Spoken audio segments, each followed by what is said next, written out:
That's right. I was just saying thank you very much for your time seeing us today. A decade after, more than a decade since the formation of the trust, what are your feelings towards it? Do you feel that you've achieved your aims that you set out to? Yeah, I think I have. We've got at least 8 qualified architects. I think that's we have a mixture of male and female. I think that's quite good. We've supported students in 3 different countries, and over 100 students we've been financed to help. So I think we've done, in a short space of time, I think we've done more than I thought we would have done. Yeah. And what are your ambitions going forward for the foundation? I'd like us to be able to increase the bursary a bit more, and also what we're starting to do now is looking at, we're trying to broaden the profession. So last year we gave some funding, we got some support to give funding to landscape architects.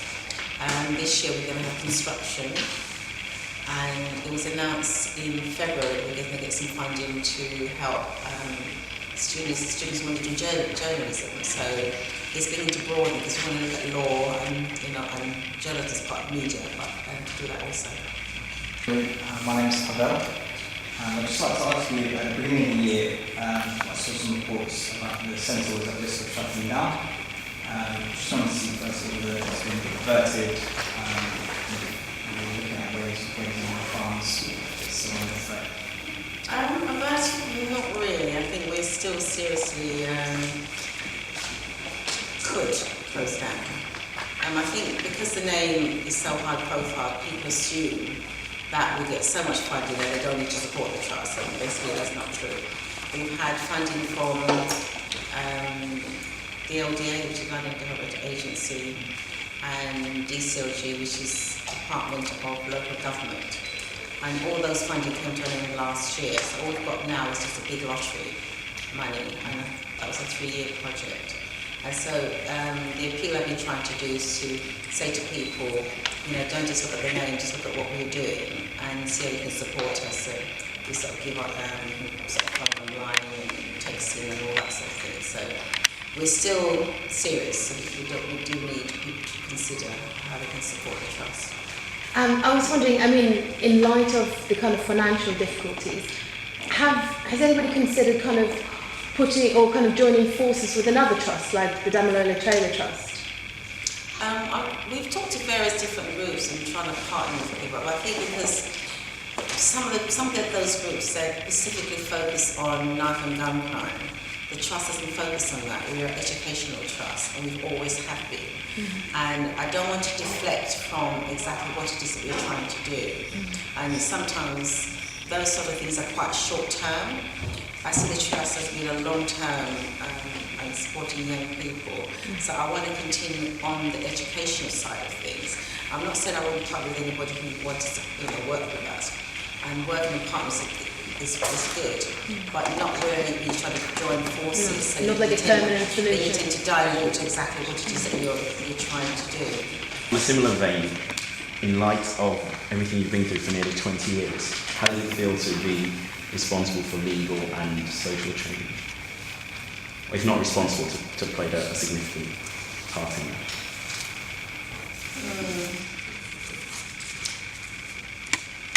All of that sounds really good, and that, and obviously you should be really proud of yourself for that, because the achievement has happened.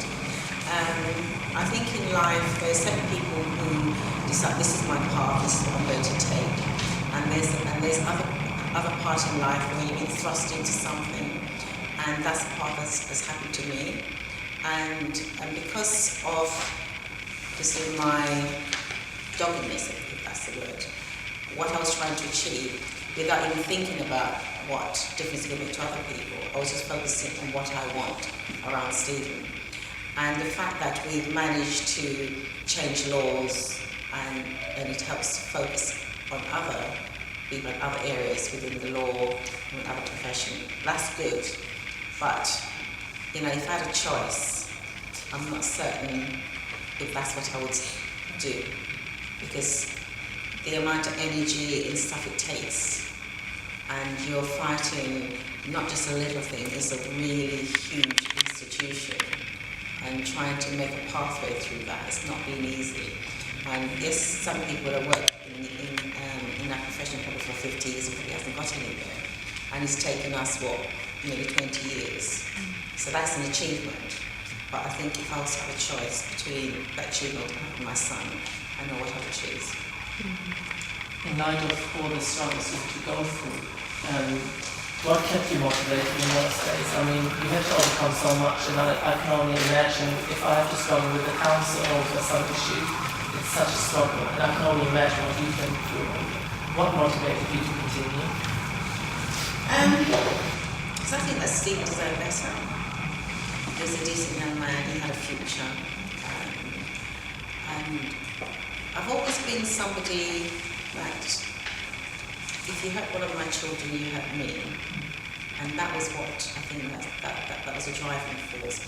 Also, I've got 2 other children, and my son, who was 16 at the time, my worry is that the same thing could happen to him. And so part of my fight and my struggle was to keep him safe, and in return, it just kept other people's children safe. Hi, my name is Slik. I'd like to actually, if you get a chance to speak to someone connected to a gang or crime activities or offences, what would you say to them? It's sad to see how some of our young people's lives and the path that they've gone down.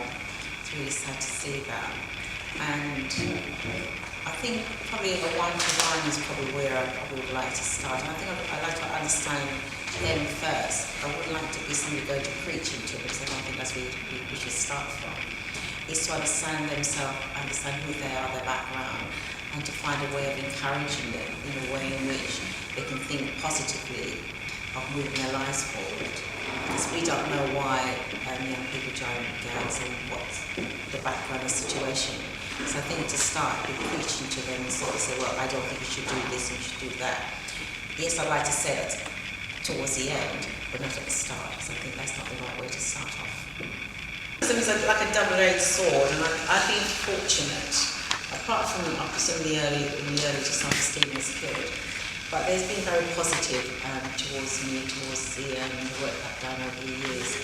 And so for me to be critical of them is very difficult for me to do that, because I think the fact that everybody complains about the Daily Mail and this sort of right-wing newspaper that they are, but they're the ones who actually took the gamble to have front page pictures of those boys at the time. So that was quite a gamble that they took. And as I say, I've been fortunate, so I can't say that I've had a really bad experience. After seeing the panorama, I went to the screening on Saturday. I've seen it previously also. I know that you've got the grave in Jamaica. Do you have a place in the UK where you can mourn? Say, I travel past Wellhall Road every day, and I don't know, this must be probably a place that you don't want to visit.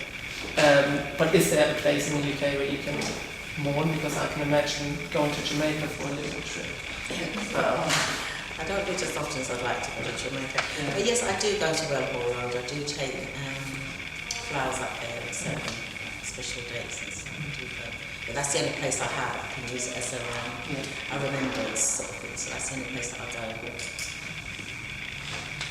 Your experiences since 1993, Britain or London today or England today in 2012, do you feel it's different?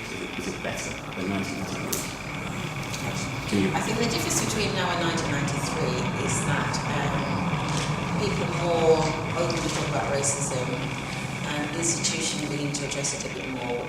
Whether or not that makes much difference, I have no idea. I'm actually the organisation. People say to me that life's a little bit different for them. Whether or not it's better, I don't really know. But they feel that since 1993, it has made a difference. I think the only thing that's quite saddening since 1993 is the amount of young black lives that's been lost on the street. I think the numbers increased so much. And whatever it is the reason that they've taken each other's lives, I don't know. But I think that's a sad thing. I think that's happened since then. But I think it depends on where you live and who you are, that you say that things are different. Following on from that, I was just going to say, following Stephen's death, do you feel the police's relationship with the black community has improved? If it has, how much? If not? Well, if you was to read all this is about the stop and search and that thing, you say no, it hasn't changed because the numbers have increased since it was in 1993, and I don't think the black community feel, well, some of them don't feel that a lot of it's been addressed in the way which it should do. Police officers, I think there's still a lot more training that needs to happen. They find some senior officers understand, but then I presume there's all the PR stuff that they understand. But the ordinary beat officer, I think there's a lot more that needs to be done. Can you see a time where, seeing that you are quite private, do you see a time where you can actually step out of the public and actually retire or step back from the role that you're currently taking? Do you think there will ever be a time where you are happy with the outcome? I think the only time I could say I could step out to the public and think that's if we're not in this country. I don't think the public will allow me to step out and not being recognised. So that's one thing. But then saying that, when I go abroad, it depends on where I am and who's travelled. People support and speak to me, so I don't seem to have that freedom as what I'd like to have. Slik magazine comes out next month. What impact do you think the magazine will have on the community? Well, I'm hoping it'll have a great impact. I hope it to be informative, so I hope people in the community know what we do and also know who come through our doors, and so you can introduce yourself to them as well. So I'd like to see it have a great impact, so we can just spell out what the trust is all about, what we do within the trust.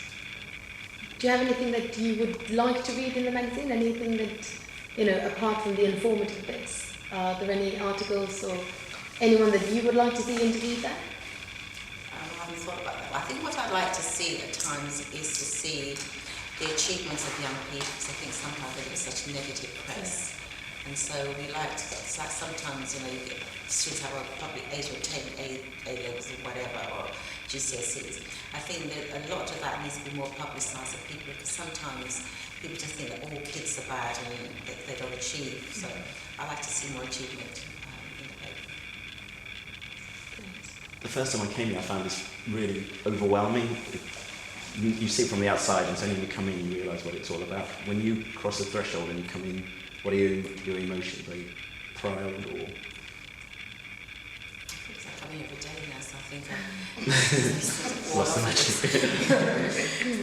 No, I think that I would say that whenever I've come in, I see the centre really busy, and and the activities that's happening, and seeing the young people and the voices of them around the centre. I would say that would make me proud.